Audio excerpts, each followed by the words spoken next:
Love and Marriage Huntsville. So we start off with everyone meeting at the previously Holt and Holt, which is now Melody S. Holt's building. Marceau is first to arrive. You know he has a crush on Melody. He hugs her. They talk a little bit about Destiny's Race, and she's giving him his props, saying that it was good. Then he brings up the fight, and she basically is just like, both women were wrong. And Tisha walks in right on time. I don't know why her and Marceau didn't come in together. Perhaps they were both working. I don't know, but she walks in. She's like, she thanks God that her and Melody are actually getting along when the whole Destiny Race mama drama happened, which is true. The rest of the couples trickled in. Martel also trickles in. They sit at the table and they almost start the meeting, and someone brings up like children. She's like, by the way, Martel, where are my kids?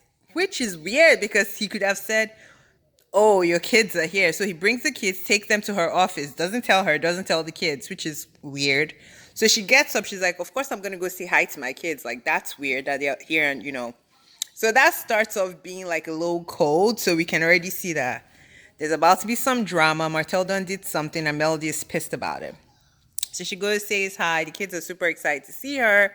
Then she comes back to the table. And Melody's like, I told y'all I don't want to be part of this comeback group, so nothing has changed. I'm still where I am, so I'm going to keep doing that. Martell is like, keep doing what? Being or neglecting your kids. I'm just like, this guy is so freaking nasty. So everything erupts. The other comeback group people, their whole base was that we could profit each other by working together. They still kind of had hope for the comeback group, but after he said that, obviously all hell broke loose. Amelda's like, what are you talking about? Then he gets up knowing fully well that he done effed up. He goes, takes the kids abruptly, once again, not allowing them to say goodbye to their mom. Very weird. So God just gets him in the butt right away because not even 5 minutes of him leaving, storming out. Mariah is like bawling her eyes out. Guess who he calls? Melody, to calm Mariah down. So he brings Mariah back, which I'm like, you just said she neglected her kids. If she's such a horrible mom, why would she be the one to calm your own daughter down? Like, if you're such super dad, why couldn't you do it on your own? I felt super bad for the kids because I'm just like, this is so toxic. But it's good they're divorced. It sucks now, but it's going to get better. It has to get better. So then she goes back to the meeting after Mariah comes down. She's like, I can't. She's asking them, like, why do you guys want to walk with Martel Holt? Like, this is what he is known for. This is what he's going to continue doing. She's like, it's not even about him cheating. It's not about the side child, but this guy is just consistently a horrible human being. And why would you all want to work with him? Which is a valid point because who wants all that drama in their life, especially when it comes to business? Like, nobody wants it. Which Marceau eventually says to his brother when they were playing tennis, like, I would never work with this guy ever in my life, especially if he continues to do this.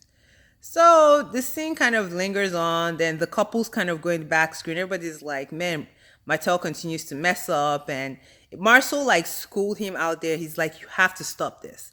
Which is true. It's like, your kids are going to grow up. They're going to see all this. And you're going to have to keep explaining this nonsense to them.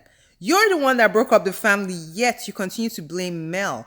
I'm like, bro, live in your truth. Live in your truth. Then he goes in the confessional talking about, oh, we both got to do better. No, you have to do better. Like, how do you break up the family and then you want to come back and say, I did something wrong?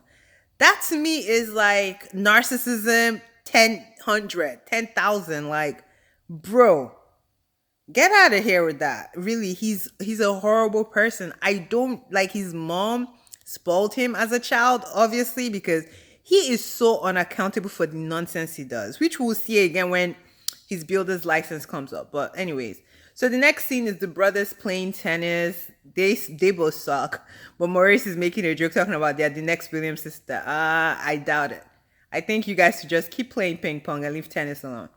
So this was the meeting where Marceau said he's never going to work with Martel. I don't know why Marceau wouldn't say it's Martel's face, though, because, well, he probably did, because obviously he doesn't have anything going on with Martel. But yeah, I understand why he will never work with him. What's the point? Then Kimmy invites the girls over to her Imperium, the Scott Imperium. Beautiful building on the inside. We didn't see the outside, but what we saw inside was beautiful. so the girls kind of are like reminiscing, like this is what they used to do before, basically before they became famous. And fame has a way of messing people up.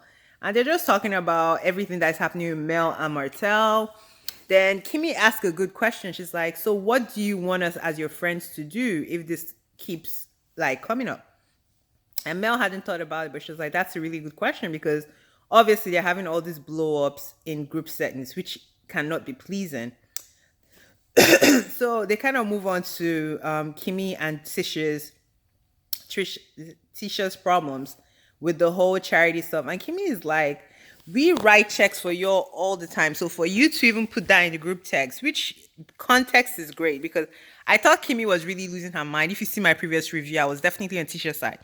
But context is always, great because she says, we donate to everything you guys do. So why would you now put me on blast this one time that the check was late? That Maurice was supposed to write the check, but basically she did try to put her on blast. And then she's like, we definitely do more than you guys.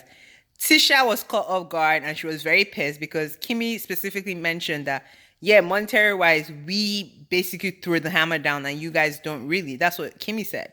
That, at least that's the impression I got.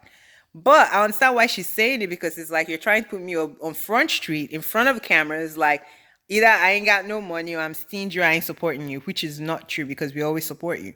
So I get why Kimmy was mad prior. So Tisha is kind of still being passive aggressive during this conversation, talking about Kimmy went crazy on her and blah, blah, blah. But you could tell she's still trying to be not held accountable, but they kind of squash it, but it's like squashing with a side eye. Because we see on the preview for, I think, next week that this comes up again. Nothing is ever really resolved when you don't resolve it, and that's just the truth. Then the next scene, Martell is at he's at a work site with the guy he's partnering with, the guy with builder's license. They're just talking about the work and moving forward and things like that. Then the guy starts asking him about if he's studying for his builder's license. And this idiot, I can't.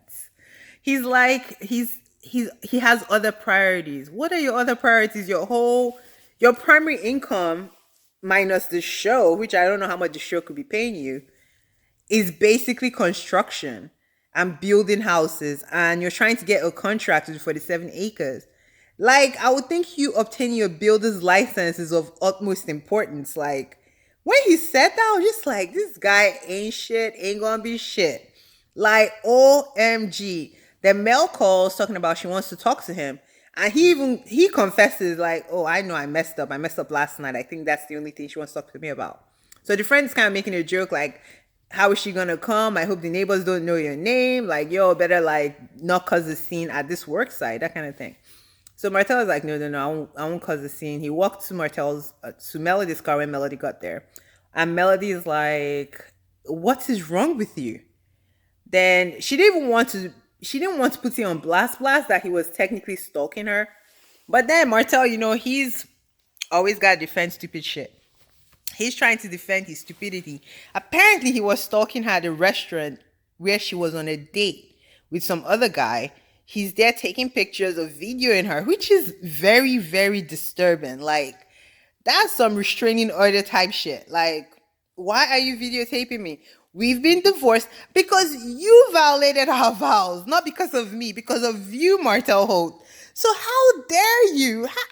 Oh my God, this guy. Like, how dare you? So he's like going crazy about, oh, how can she take him to the restaurant? That's their favorite restaurant. I'm like, aren't you with the whole side woman with the whole new baby? Bro, the audacity, like he doesn't see it. He really doesn't see it. Then he's going off and Melody is like, leave me alone. I could go on dates if I want to go on dates. He's like, well, I haven't seen that before. Then he pulls out the picture or the video like he's about to do something. Say, see the man you're with. Do better, Mel. Do better, Mel. So that's how stupid he is. Like, he thinks maybe because the guy, I don't know what the guy looks like, but the way he sounded, like the guy wasn't that good looking. I was like, you think people that older and have responsibility care how good looking you are? No, they care about how you treat them, how you make them feel. You're worried about looks versus virtue versus like morality. Like, how the guy is so dense. Like, I cannot. He is a dense idiot. Like, Ugh, very unattracted. So he's going off, and Melody's like, "You're very disrespectful." He's like, "Of course I'm disrespectful." Melody screams back like, "Why are you disrespectful? I'm no longer your wife." At this point, he realizes he messed up. He's like, doesn't say shit. He's just staring off. And the episode goes off. But next week looks like it's about to be a banger again. Kimmy and Tisha are definitely going to iron it out. Marcel does an impromptu counseling session without Tisha knowing, which is crazy. Then they argue again. Kimmy and Tisha arguing about this whole charity donation. So I can't wait to see that. That's going to be crazy. But yeah, this episode was a good one. I really enjoyed it. Very, very good. All right, guys, subscribe, like, tell me what you want to hear about. Thank you.